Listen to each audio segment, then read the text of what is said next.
पाकिस्तान के साथ किसी मुल्क के अच्छे टर्म्स नहीं है आरज़ू जी। अगर मैं आपसे ये पूछूँ कि टर्की के साथ आपके अच्छे टर्म्स कैसे हैं? मैं सिर्फ़ आपकी बात नहीं कर रहा, कोई हुँ, पाकिस्तानी को बुला लीजिए जो बड़ा से बड़ा टेलीविज़न एंकर हो, उसको बोल दीजिए कि आप 3 वजूहात लिखिए, 3 कोई 3 चीज़ ना, कि हुँ, साहब इसलिए हमारे टर्की के साथ अच्छे टर्म्स हैं। हम दोनों मुल्क मुसलमान हैं, इसके अलावा दूसरा पॉइंट किसी के पास नहीं है। देखिए, अच्छे टर्म्स बनते हैं ट्रेड से। पिछले 5 साल से पाकिस्तान में एक मुहिम चलाई जा रही है कि पाकिस्तान के रूस के साथ बड़े अच्छे टर्म्स हैं। आपने भी सुनी होगी बात हुँ, कि रूस हमारा भाई है। रूस कैसे भाई है मुझे आज तक कोई नहीं समझा पाया, मैंने सबसे पूछा कि मैंने बोला साहब आप बता दें कि रूस पाकिस्तान का कैसे भाई है? कि नहीं वो एक्चुअली फिर बात ये हो जाती है कि क्योंकि चाइना के क्लोज़ है, इसलिए हमारे क्लोज़ है ना?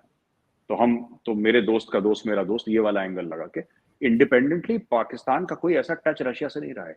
तो ऐसा टर्की क्लोज़ नहीं है पाकिस्तान के। टर्की ने इज़राइल के साथ कर ली अपनी पूरी बातचीत। इज़राइल के साथ फुल डिप्लोमैटिक वो कर रहे हैं। तो फिर पाकिस्तान में इसका गुस्सा तो होना चाहिए।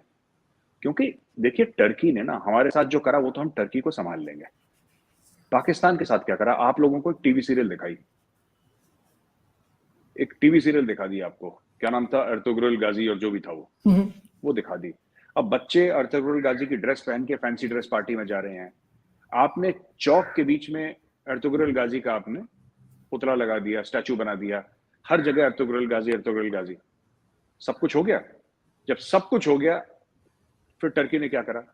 टर्की ने अपनी ड्रोन की एक कंपनी इंडिया को बेच दी 30 या 40%। श्रीराम जो कंपनी है यहाँ पे उसको बेच दी, right? If I am not mistaken. Israel के साथ जाके हाथ मिला लिया। देखिए, हर एक मुल्क अपने मफाद के लिए काम करता है। जहाँ तक आपका सवाल था कि आईएसआई और टर्किश इंटेलिजेंस जो मिल चुके हैं, ये Turkey is the gateway to Syria.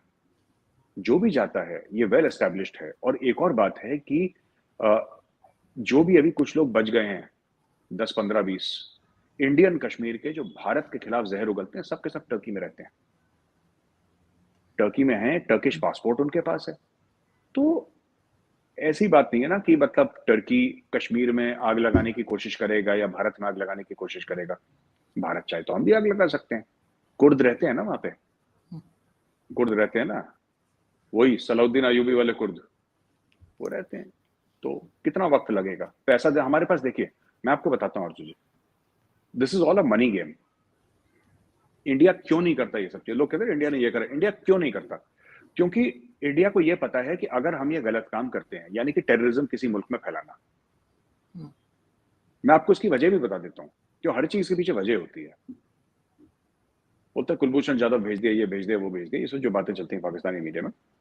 India ने जो डिप्लोमैटिक अपनी कमाई करी है, जो इंडिया ने अपनी डिप्लोमैटिक कमाई करी है और इतने साल दर साल इंडिया ने अपनी डिप्लोमैटिक कमाई करी है। इंडिया ने अपनी डिप्लोमेसी से, इंडिया ने अपने ट्रेड से, इंडिया ने अपनी वैक्सीन डिप्लोमेसी से जो कुछ कमाया है, आप समझ लीजिए क्या फ़ायदा होगा?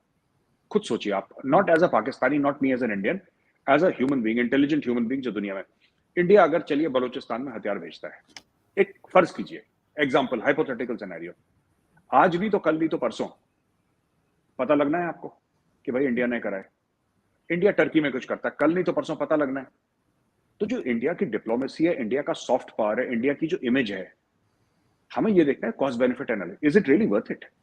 क्या ये वर्थ इट है? बिल्कुल वर्थ इट नहीं हुँ, है। तो सिर्फ टर्की को ये एहसास दिलाया जा रहा है कि देखो भैया ऐसा है कि कल हम तुम्हारे साथ भी कर सकते हैं। हम कर नहीं रहे इसका मतलब ये मत सोचो कि हम कर नहीं सकते। It's a function of hmm, money. And में कौन कितना बड़ा चेक काट सकता है? वो ठीक है, हुँ, चाइना हमसे बड़ा चेक काट सकता है। चाइना यहाँ पे फसाद करवा सकता है। हम टर्की से बड़ा चेक काट सकते हैं, हम टर्की में फसाद कर सकते हैं। वो तो चेकबुक के साइज की बात है अर्जुन जी, दैट्स इट। फौज की जो एंटी इन्फिल्ट्रेशन ग्रिड है वो काफी जबरदस्त है, लेकिन फिर भी अ, हो जाता है क्योंकि मौसम से तो कोई भी नहीं लड़ सकता। अमेरिकन आर्मी नहीं लड़ सकती, हम नहीं लड़ सकते, आप नहीं लड़ सकते, कोई भी नहीं लड़ सकता। तो कभी कभी ऐसा हो जाता है कि फेंसेस बह जाते हैं पानी में, बर्फ से बह जाते हैं, या फिर पानी आता है, पानी से पहाड़ खिसक गया बारिश की वजह से उससे। तो कई रीजंस होते हैं, अब मुझे इसके बारे में तो नहीं पता, लेकिन ये शख्स आया है। और जहां तक 30,000 की बात है, ऐसा है कि मैं आपको बताता हूँ क्यों ये प्लॉजिबल भी है और सच भी है। क्योंकि पाकिस्तान की गवर्नमेंट भी जिहाद की बात करती है, पाकिस्तानी फौज भी जिहाद की बात करती है। पर ये अपने बच्चे कभी नहीं भेजते जिहाद के लिए। तो इन चीजों का बनता कुछ नहीं आरजू जी, इन चीजों का कुछ भी नहीं बनता। अक्षरधाम अटैक्स का क्या बन गया, पार्लियामेंट अटैक्स का क्या बन गया, कुछ बात नहीं बनेगी इनकी। जो भी करना है इंडिया को ही करना है, और ये बात मैं कहते चला रहा हूँ, मैं जिसको भी मिलता हूँ, जो भी मुझसे बड़े हैं, they are in position of authority, in uniform, outside of uniform, मैं तो उनको एक ही बात कहता हूँ कि सर वी आर अलोन, हम अकेले हैं, और हमें जो भी करना है, भारत को जो भी करना है, भारत को खुद करना है। किसी से उम्मीद लगाना, पाकिस्तान से, अमेरिका से, रूस से, किसी से भी उम्मीद लगाना ये गलत है। आपको खुद अपनी सलाहियत बढ़ानी पड़ेगी और आपको खुद अपना काम करना पड़ेगा। मुझे समझ में नहीं आया कि अगर पाकिस्तान ने नहीं अप्रिशिएट करा तो क्या ये थोड़ा सा कौन सा कि ये गाना वाना थोड़ा ना खा रहे हैं, कव्वाली थोड़ा ना सुना रहे हैं कि कोई अप्रिशिएट करेगा। नहीं तो सर आया तो इधर ही था ना, पाकिस्तान में आया था, तो आया, पाकिस्तान ऑब्जेक्शन तो करेगा। नहीं, पाकिस्तान ऑब्जेक्शन करेगा। पाकिस्तान का काम ऑब्जेक्शन करना नहीं है, पाकिस्तान का काम है कार्रवाई करना। 370-35 से हटाया पाकिस्तान ने, ऑब्जेक्शन करा, पाकिस्तान ने कार्रवाई नहीं करी। ठीक है, देखिए ना, मैं आपको एक बात बताता हूं कि इंडिया ने कोर्ट ऑफ इंक्वायरी करी, बोला कि 3 अफसरों को बर्खास्त कर दिया। आरजू जी, मैं आपसे पूछता हूं, आपने भी आर्टिकल पढ़े, मैंने भी आर्टिकल पढ़े, मीडिया आप भी फॉलो करती हैं, आप भी मीडिया करता है, मैं भी मीडिया करता हूं। वो जो 3 अफसर थे उनके नाम क्या हैं, आपको पता है? नहीं पता ना नाम, क्योंकि मुझे भी नहीं पता। बात यह है कि ये सब जो चीजें हैं, जो पाकिस्तान अगर ऑब्जेक्ट करेगा और पाकिस्तान ये बोलेगा कि नहीं हमें साथ में, शायद आप ये भी जिक्र कर रही थी कि हम साथ में इंक्वायरी करेंगे, वो दिन चले गए। एक बार पठानकोट में अटैक हुआ था और आईएसआई को, just imagine, in a very sensitive forward base of the Indian air force, ISI को इन्वाइट करा था कि आप भी आके देखिए, हम आपको सच बात बोल रहे हैं, कोई गलत नहीं बोल रहे, आप खुद अपनी आईएसआई भेजिए। आईएसआई वाले आए थे पठानकोट बेस पे देखने के लिए, क्या बना उसका? मना कर दिया आईएसआई ने कि हम है ही नहीं। फिर भारत ने बोला कि नहीं, हम खुद देख लेंगे। फिर उस दिन के बाद मोदी जी ने भी मुंह मोड़ लिया और बोला कि साहब ठीक है, अगर ऐसी बात है, हमने, कौन बुलाता है दूसरे मुल्क की खुफिया एजेंसी को अपने एक टॉप सीक्रेट और क्लोजली गार्डेड फॉरवर्ड एयरबेस पे? कौन बुलाता है? कोई नहीं बुलाता, हमने बुलाया। फिर एहसास हुआ कि गलती हो गई, नहीं बुलाना चाहिए था। ठीक है, हमारा मामला हम खुद सॉर्ट आउट कर लेंगे। इसमें देखिए ये बात कुछ नहीं होगी। ये सब चीजें कि ना जॉइंट इंक्वायरी होनी चाहिए, पता नहीं कौन शवगूफ है छोड़ता है। इंडिया मानने वाला जॉइंट इंक्वायरी, इंडिया यहाँ पे अमेरिका की नहीं सुन रहा, चाइना की नहीं सुन रहा, तो ये कुछ नहीं होने वाला आरजू जी। मुझे लगता है भूल भाल जाना चाहिए ये सब ऐसी बातें। ये सिर्फ एक पॉलिटिकल स्टेटमेंट है आपके ख्याल से? कौन सा? यही जो कहा है पाकिस्तान ने कि हमें भी साथ मिलाइए और फिर चेक किया जाए जो कुछ भी हुआ था। मतलब ठीक है, 3 लोगों को हटा दिया गया, लेकिन फिर भी पाकिस्तान को एतराज है।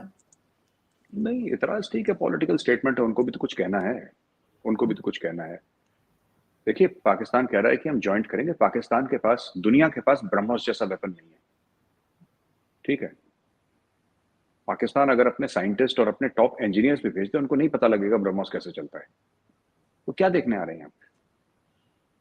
और मैं तो पहले ही कह चुका हूं, जो आपने रिपीट करा था, बिल्कुल, लेकिन ब्रह्मोस जैसा सोफिस्टिकेटेड हथियार अपने आप नहीं चलता। ये कोई अपने आप सवेरे उठा ब्रह्मोस और बोला कि दाग दो पाकिस्तान, ऐसा नहीं। I don't think